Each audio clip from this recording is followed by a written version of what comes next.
just happened to look to my right, and I seen what I thought was a seal. Then as I got closer, I realised it might be the body of a human.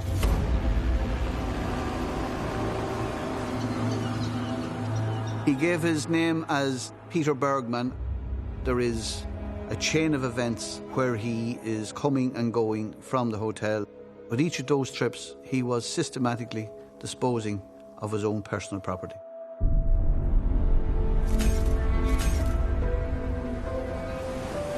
Every time that I would hear on the radio or television of a body having been washed up on the Welsh coast, it would immediately bring me back to that unidentified body. And I would still wonder, over the years, was that my father?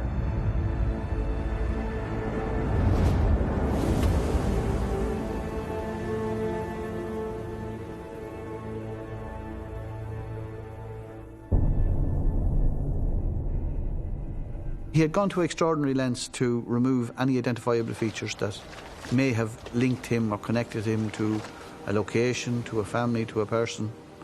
It was just extraordinary.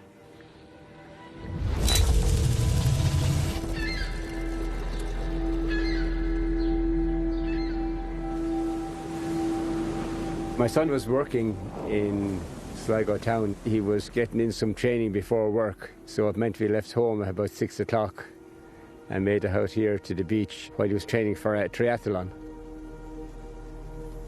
As I got closer down to the beach, over to the right, there was a certain amount of fog still hanging around, but kind of rising at the same time, and there was something lying in the beach. When I got closer, of course, I realised it was a body.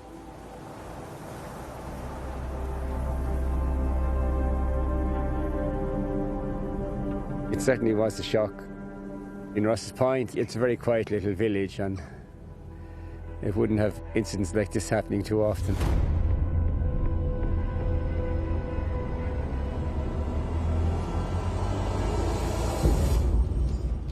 On the morning that we got the call about this case, I was the duty sergeant in Sligo Garda station. We were on the 6 a.m. to 2 p.m. shift that day.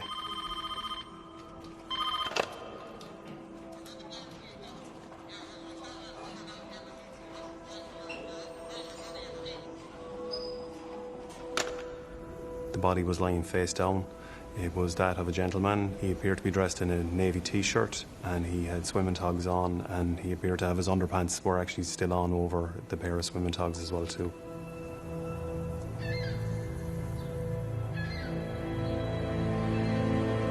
Obviously none of us knew him. We had no idea of anybody missing locally. Nobody had been reported missing to us. That morning we certainly weren't expecting to find a body washed up on the beach in Ross's Point.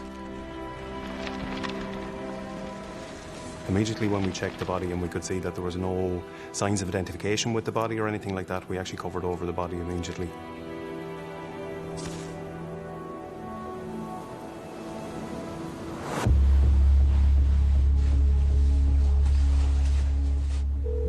We didn't have any formal identification, and the information given to me at the time was that he was found in the beach in Ross's Point. His clothes were half on and half off, so it looked as if he was in the middle of something and then he had clearly some sort of sudden collapse. What I didn't see was evidence of saltwater drowning. In classic saltwater drowning, you find some frothy secretions in the mouth, and there was none of that. It was decided to actually go and come back out to Ross's Point afterwards and do a search of the whole beachfront area of Ross's Point to see could we find any clothes, could we find a car that was open maybe with keys in it or something like that. At this point I actually found a stack of clothes. These were nicely ordered on the rocky outcrop as if somebody was coming back to them. Obviously we're looking for a wallet, we're looking for a driver's licence, we're looking for a bank card, anything like that at all that could give us some indication who this gentleman was. But unfortunately there was absolutely nothing like that in the clothes whatsoever. And on a better inspection there was no labels on them. It appeared that all the labels had been cut from them. So at this stage it was starting to seem a little bit weird that we'd no idea who this gentleman was and that he had left no clues. In this bag are the articles that he was actually wearing when he was discovered on the beach. They are the navy underpants, as you can see, with the label cut from them.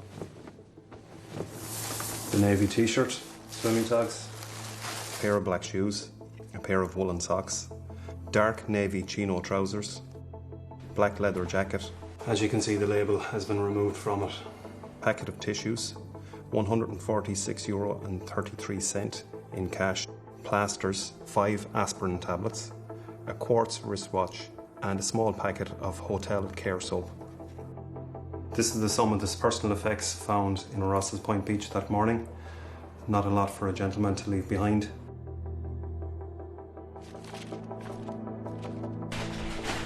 At this stage, you're thinking definitely this is not a run-of-the-mill case. There is something a little bit strange with this one. We would have canvassed local media first and foremost to circulate the existence of the remains of this man that was found on the beach. But that quickly led to nothing really. So we had to obviously widen our scope through the Garda press office, and we went to national media outlets. We realised then pretty quickly that we had a problem, in the sense that we had no idea who this man actually was. Our job was then to step backwards and try to establish his pattern of movement. We did establish that he boarded the bus in an Ulster bus station in Derry on the 12th of June. He subsequently came out of the bus station in Sligo and got a taxi to the hotel where he booked in.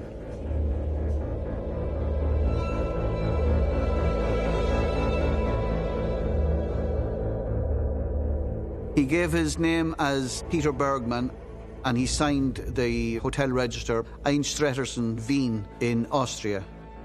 We established relatively quickly that that location does exist, but the specific address that he gave didn't. That was a dead end straight away. And then there is a chain of events where he is coming and going from the hotel. But all of the times when he left, he had a purple plastic bag with him, possibly half full of what appeared to be clothing. He goes out, he does the rounds of Sligo. He obviously goes out of coverage on occasions, which is to be expected. And then when he comes back to the hotel, there is no bag, there is no property. Everything is gone. Despite checking with charity shops, refuse collections, conduct of searches in various areas around Sligo, the CCTV footage doesn't capture where he actually physically disposed of any of these items. And we believe that was done deliberately. Certainly, we are satisfied, and were satisfied at the time, that with each of those trips, he was systematically disposing of his own personal property. The investigation proper then really kicked off around searches, canvassing of Ross's Point where he had been located, with buses, taxis, local businesses, CCTV.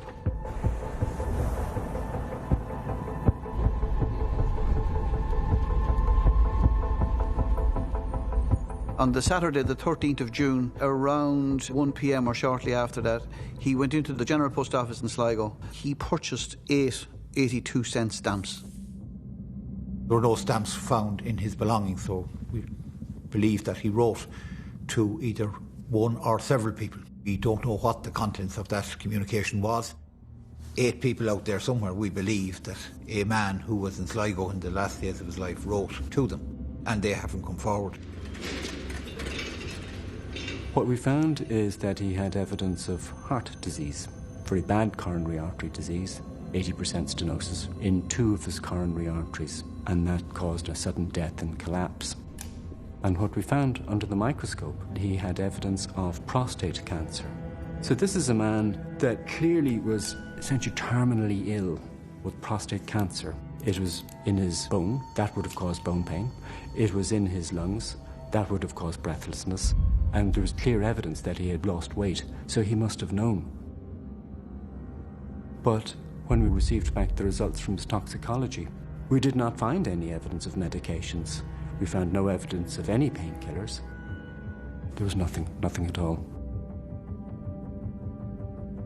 On Sunday the 14th of June, he went to a taxi driver So we brought him out to Ross's Point and showed him the beach and the area where obviously he ultimately lost his life.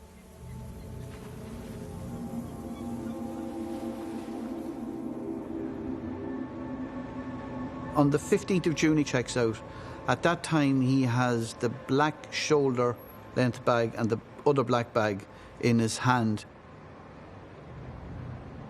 And he goes to the bus station in Sligo itself. Now, somewhere along the way he gets rid of the larger black bag. It's gone when he gets to the bus station. But he has a white sheet of paper that he takes out a couple of times and looks at. Then he subsequently tears it up. What was on the piece of paper, we don't know.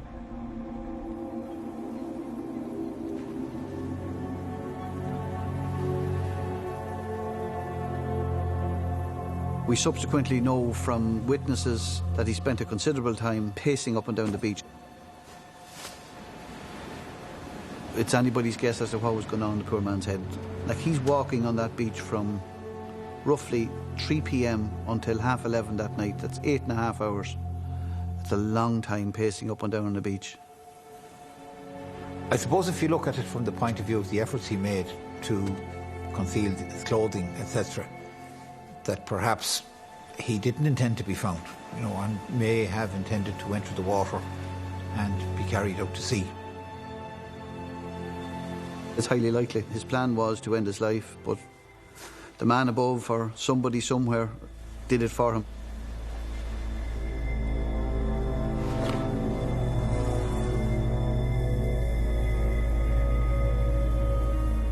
Forensic Science Ireland developed a profile, so it comes back then to the investigation team, where we then initiate contact with Interpol and we provide them with the DNA data with the intention of having it circulated throughout Europe, and failing identification there, obviously it extends further out and out until such time as you may or may not get a result. Unfortunately, we didn't, despite a fairly extensive effort by Interpol.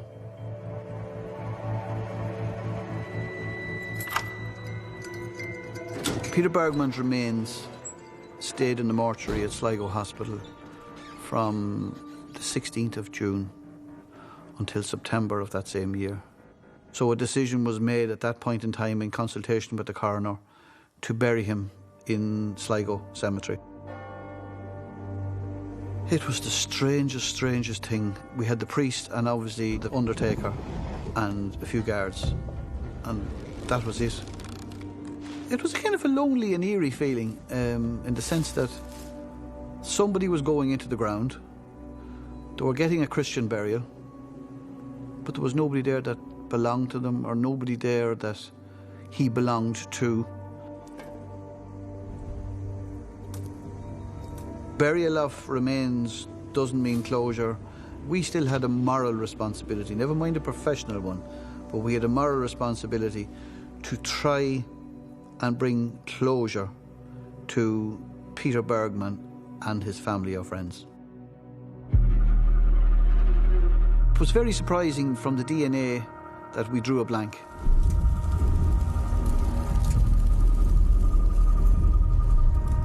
Every single time that something came, your hopes would be raised a little. You'd be saying, oh, perhaps this time we'll get lucky, we'll find a family, we'll find a friend. No joy.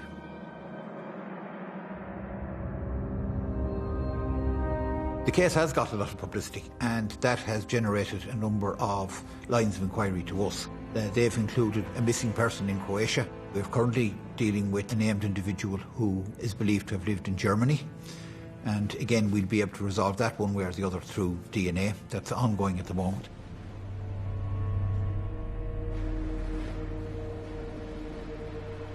We were always waiting for a call from the Garda.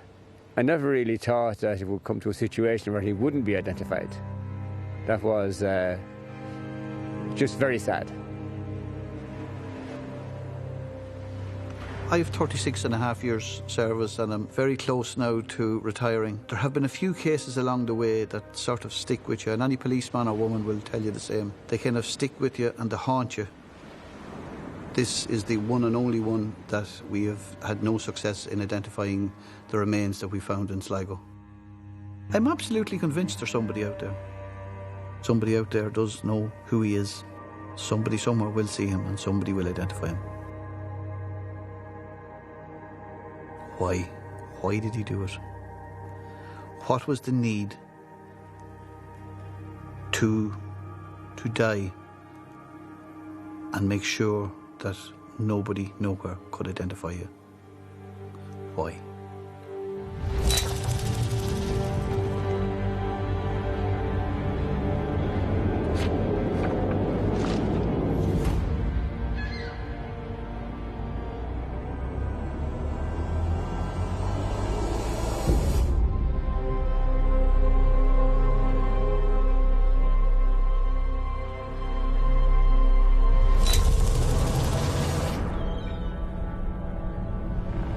I was working at Ennis-Simon Garda station when I received a call that a body had been observed at the base of the cliffs of Moher.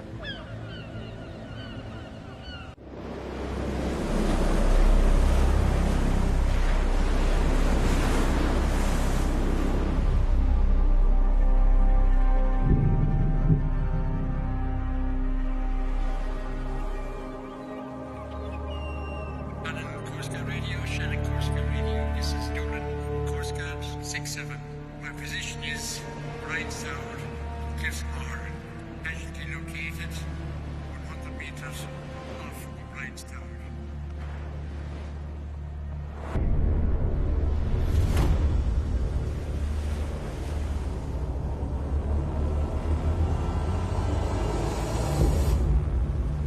I was working at Ennis-Simon Garda station when I received a call that a body had been observed at the base of the Cliffs of Moher.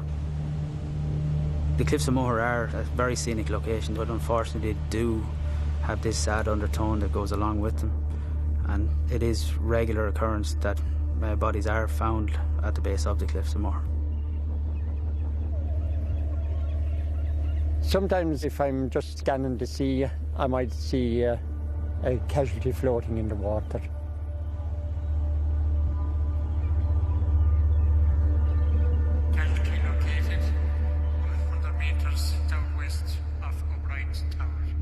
Then the Coast Guard come on and then they'll page the team.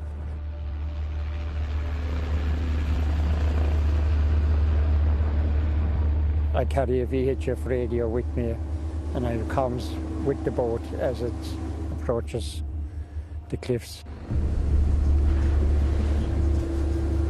We have built up huge rapport with members of the Coast Guard down through the years, and we have dealt with a lot of situations together as a team.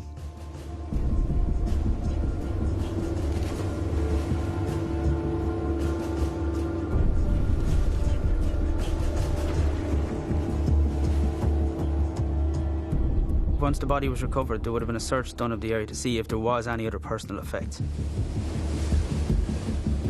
Usually we'd take a walk along the cliff edge after a recovery, just to make sure that there is nothing left behind by the person that has been recovered, just in case it might help with the identification.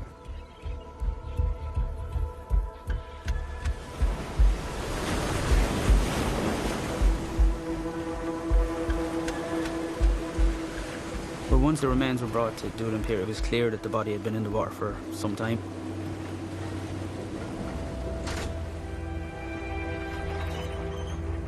The body was naked apart from a pair of black runners and black socks. There was no distinguishable features. You could make out the body was a white male, but that was about it.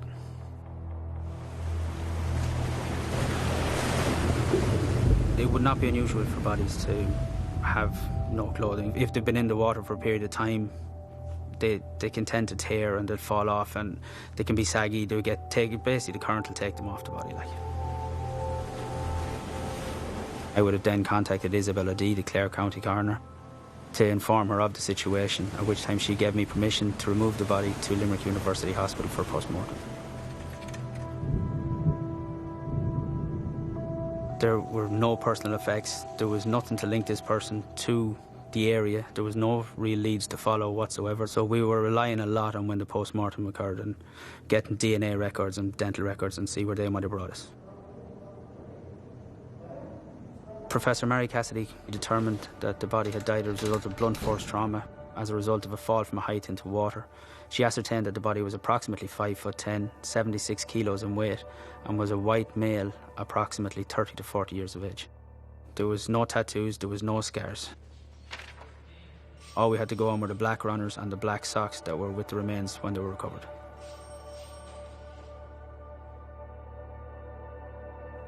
There was DNA samples taken, there was dental impressions taken, and there was attempts to take fingerprints which were unsuccessful. We managed to get a palm print taken.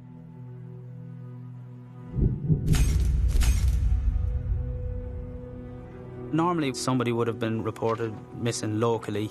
You'd have clothes, you'd have name band, you'd have a car that was registered to that person, and they would all interact and they'd form parts of our investigation as to where we would go. But in this case, we had none of that. We had actually got nothing. We are so lucky here that we have such a beautiful landscape. Thousands of people come here every year. It's not a nice thing like to think about that people come here to take their own life, but it is a reality and it is happening. And this happens maybe 5 or 6 times a year. We're trained by the Midwestern Health Board. They run courses called Suicide Assist, and it just showed us how to talk to people or what to say to people and when you approach them. Times like if they're closer to the age, we will just say, "Are you thinking of self-harm?" A lot of the time we'll just say, we'll take a step back and we'll have a chat. I've been lucky to have done that for me.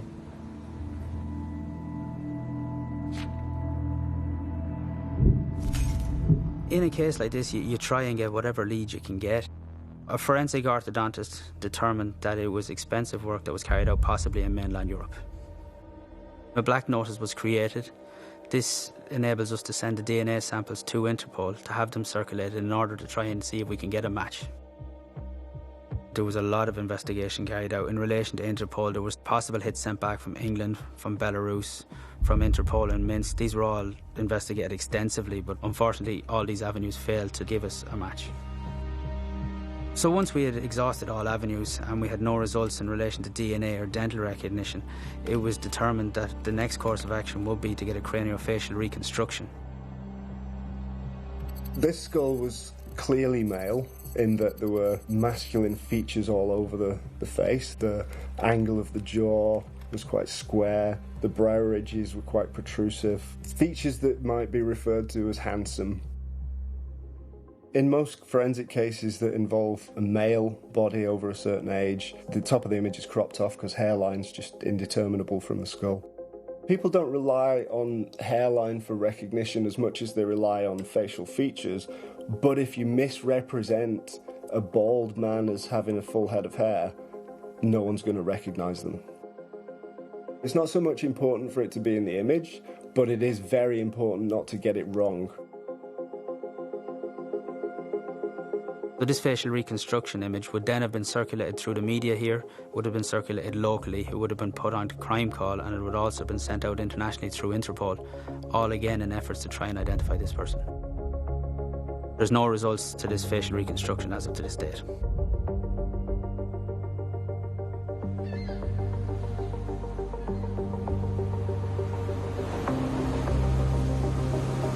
We do believe that this person is more than likely from mainland Europe, which means his family members wouldn't have seen the media appeals that we have regularly sent out in an effort to identify this person. The remains of this man were buried in Drumcliff Cemetery in January of 2018.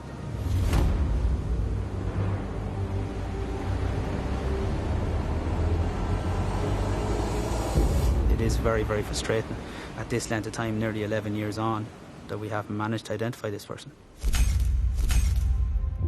Unfortunately, this isn't the only case of a body recovered from the Cliffs of Moher that remains unidentified.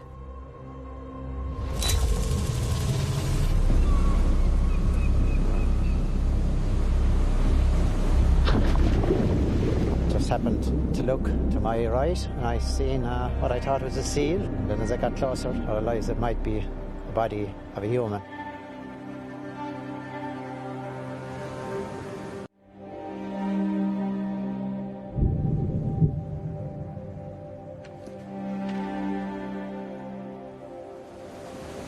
As I walk along patrolling the cliff, there's so many people coming, we got to keep an eye on what they do, and we can't let them go too close to the edge of the cliff.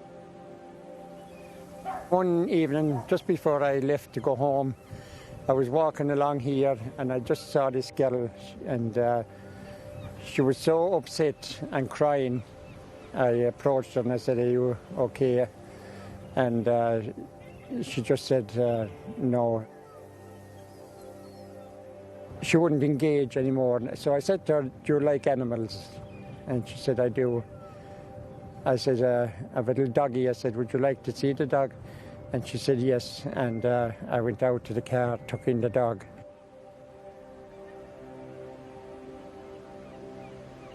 She really opened up then, told me why she was here and how she came.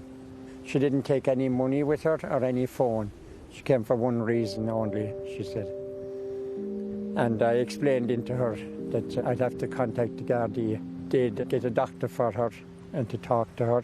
She said that's okay. So it was a great feeling as I left late that evening to go home that we had saved somebody's life.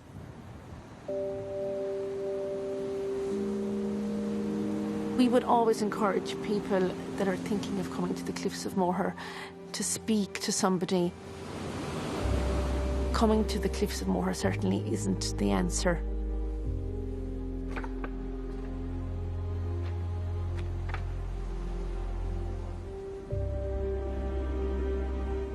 There are bodies that have been recovered from the Cliffs of Moher in recent years that unfortunately are still unidentified. In August 2016, at Donegal, Doolin, when Burn Subaqueal Club were carrying out an exercise, they located the body of a female 25 metres submerged below the surface.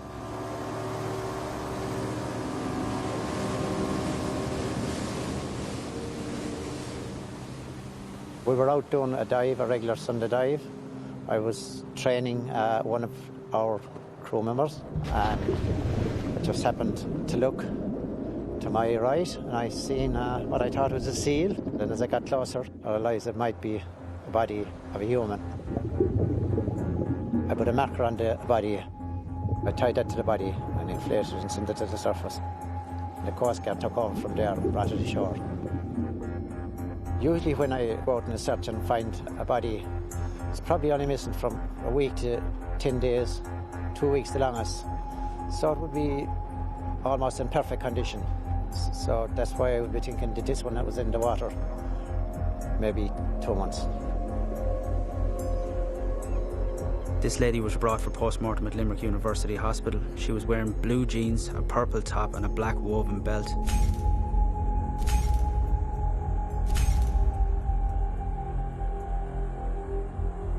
Fingerprints were not possible due to decomposition.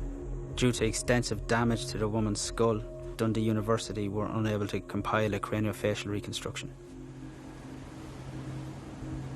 Unfortunately, at this time, we've been unable to identify this female.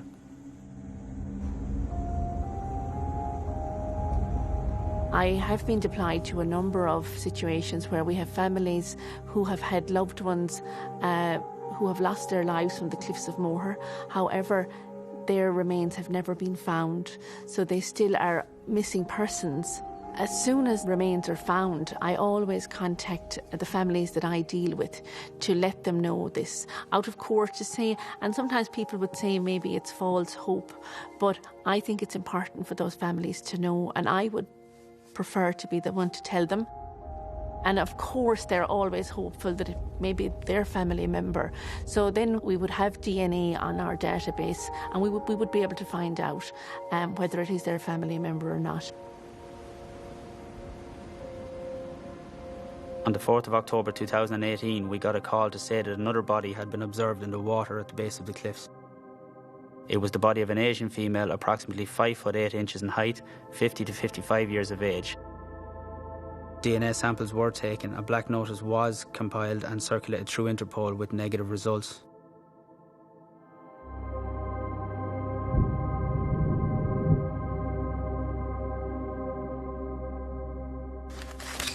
These are the personal effects taken from the body of a female discovered on the 4th of the 10th, 2018 off the Cliffs of Moher.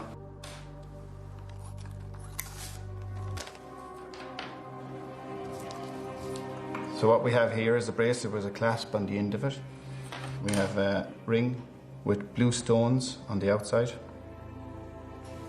We have what would have been a gold-coloured ring.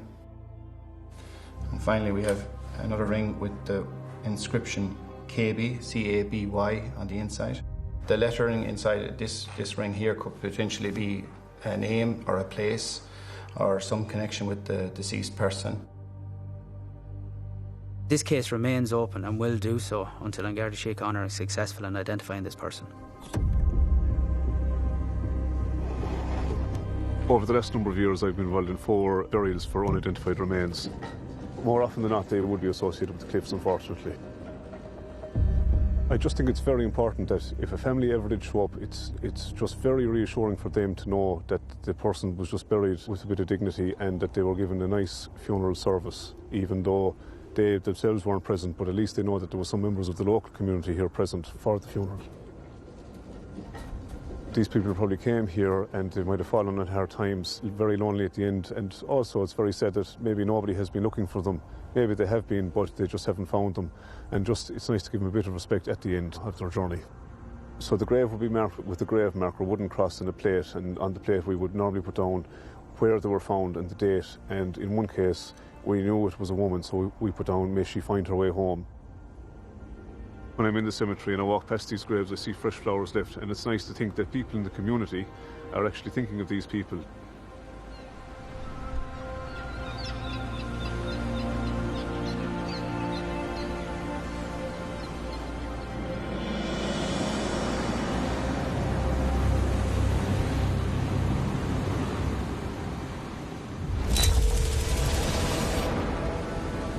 Every time that I would hear on the radio or television of a body having been washed up on the Welsh coast, it would immediately bring me back to that unidentified body. And I would still wonder, was that my father?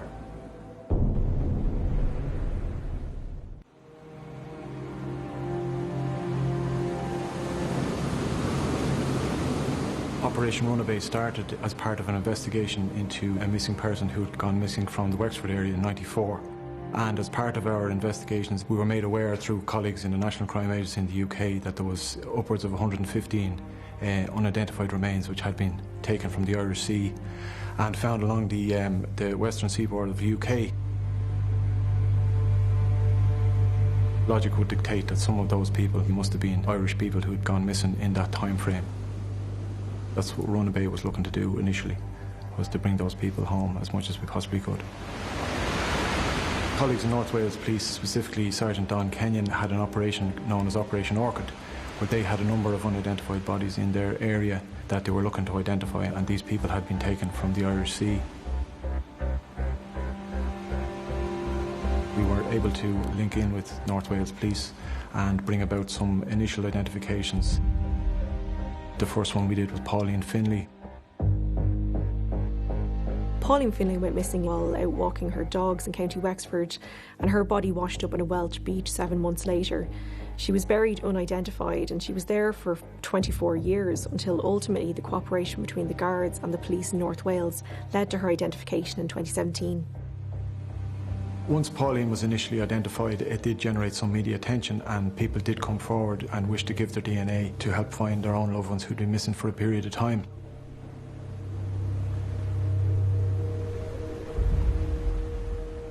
My father was Brendan Dowley, and there was 4 of us in the family. Oh, well, he was a good character. He was good at telling stories, enjoyed fishing, shooting, and generally a good life. He was estranged from the family for quite a number of years. Had been working around Ireland for a short while and then went to England.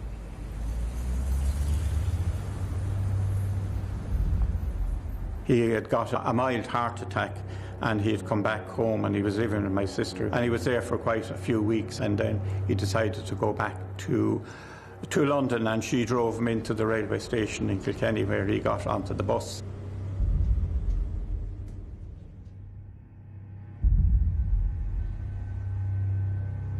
That was the last time she saw him.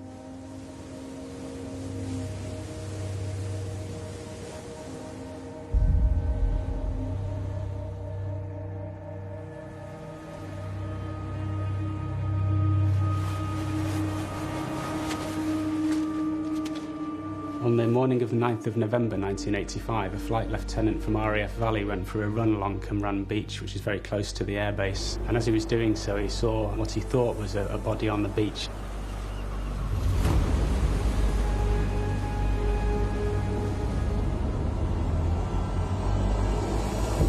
Efforts were made to identify the male at the time, but unfortunately they failed. At the time of the find of this particular body in 1985, we did have lines of communication open with the guards in Southern Ireland, and the possibility of the remains belonging to those of Joseph Brendan Dowley was put forward.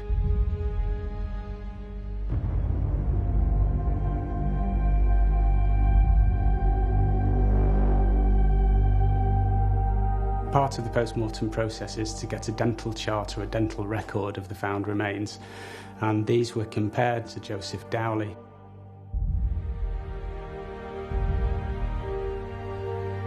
The officer that was reviewing those dental records saw that Mr. Dowley had a vertical crack through one of his front teeth.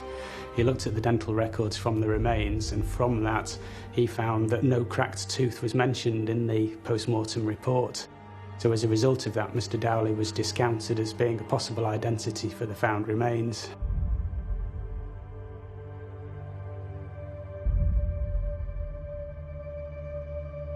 I got a report back saying that the police in Wales couldn't positively identify the remains as being that of my father. We had come to a dead end really at that stage. Significant inquiries were carried out at the time, but unfortunately they failed to identify who the body was, and he was buried unidentified at Menai Bridge Cemetery. Every time that I would hear on the radio or television of a body having been washed up on the Welsh coast, it would immediately bring me back to that unidentified body. And I would still wonder, over the years, was that my father? Operation Orchid was set up by North Wales Police in 2010 because we realised that advances in DNA technology might enable us to identify previously unidentified bodies. With the assistance of the National Missing Persons Bureau, we found that there were 16 unidentified bodies in North Wales, 11 of which had been found on our coastline. These bodies were found within a time period between 1968 and 2002, so a period of 34 years. The North Wales Police have an operation called Operation Orchid, which has led to a couple of cases being solved. So Detective Don Kenyon got in contact with the Garda Missing Persons Bureau, went through a list of cases from 1978 to 2001, a number of bodies that they have on their books that are unidentified.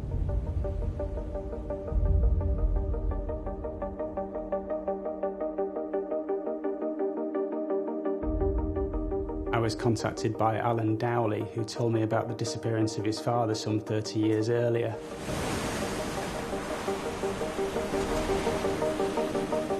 Alan was a member of Garda Síochána, and in fairness to him, he'd never let it slide. He'd kept plugging away over the years, and it built up a huge amount of information that was vital to our investigation. Alan Dowley put together effectively a file of evidence, and as a result of looking at the found body file in this particular case, I realised that there were some mistakes made by North Wales Police, particularly in relation to the use of dental charts and interpreting those dental charts. And I believe that a possibility of identifying Mr. Dowley at that time was lost as a result of our mistake here in North Wales. The information provided to me by Alan Dowley enabled me to put together a really good case for the coroner that the identity for this found body could be Joseph Brendan Dowley. The police in Wales had to apply to the High Court for permission to reopen the inquest so they could exhume the body and get a DNA sample.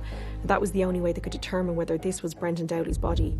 And this meant Brendan's family had to wait over 1.5 years for the remains to be exhumed.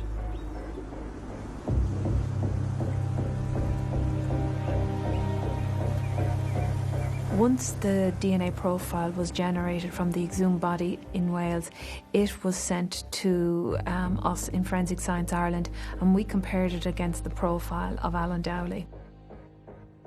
On 18th of June 2018, I had a call from Forensic Science Ireland to tell me that they'd actually got a match between my found body and Mr. Dowley, which absolutely made my day.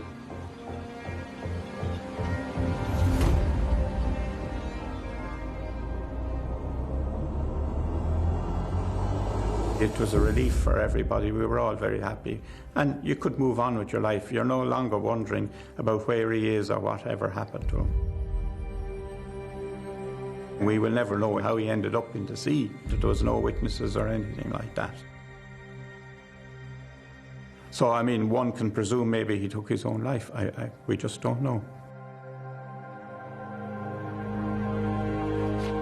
As part of Operation Runaway, we've been able to identify 3 people who were found in the North Wales area, another one in Cumbria in the UK, as well as 4 people within our own jurisdiction here in Ireland, and a number then overseas, further afield again. So you would hope that Operation Runaway has been successful in that regard. We still have some unidentified bodies on our books in North Wales, and I think there's a good possibility that they could be from Ireland.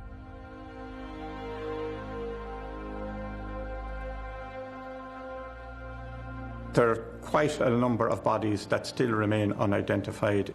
I know it's in excess of 100 bodies. And there are quite a lot of people, I would say, still out there who would have some sort of a relationship to some of these people that are missing.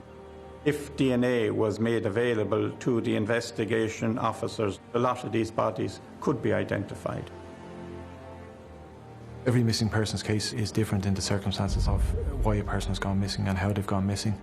But I suppose the loss that is suffered by the families is pretty uniform, and it's important that regardless of how much time has gone by, that we will give them as much as we can give to try and bring some finality to them and bring their loved one home.